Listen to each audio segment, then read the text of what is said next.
ও আমার চিরদিনই সাথী পথ চলা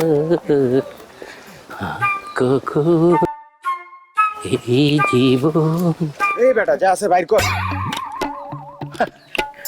চাকু দেখাস শোন, তোকে একটা গল্প কই।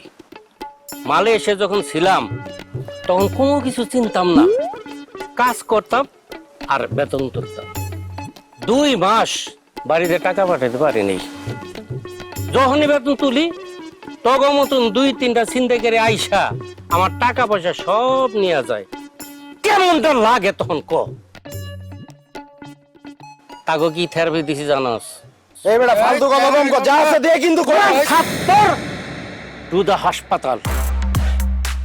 আরে বেটা বিদেশের ছিনতাইকারী কই কোন নাই, আর এটা তো আমার নিজের দেশ। আজকা তক খাইছে খারাপ।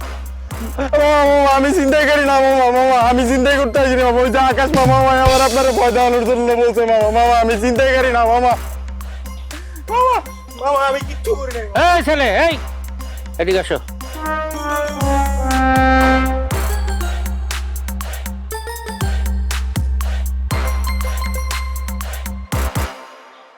কি ব্যাপার, এইগুলি কি? মামা আমি প্রথমেই আপনার কাছে দুঃখ প্রকাশ করতেছি। আমি সরি আপনার কাছে যে আমি এই কাজটা আসলে আপনার মন জয় করার লেগে করছি মামা।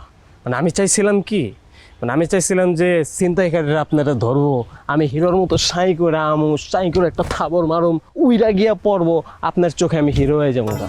তারপরে মামা আপনি রাজি হইবেন আপনার বাগদিনে আমার কাছে বিয়ে দিতে। মামা আমি তো মামা মেহের অনেক ভালোবাসি, আমি তো ওরা ছাড়া বাঁচুন না। আপনি দয়া করে ওরে আমার হাতে তুলে দেন, আমি ওরে অনেক সুখে রাখবো, আপনি বিশ্বাস করেন।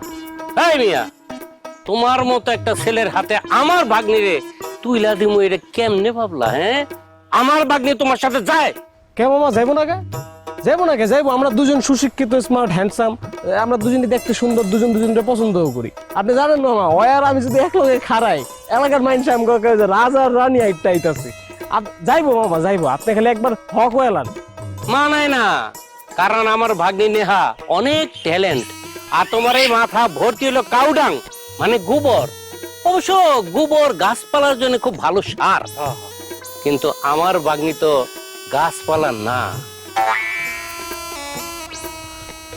মামা খালি ভুল করে ফেলাই,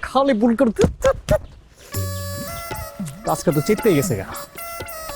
মালটা ম্যানেজ করুন কেমনি এখন আমি?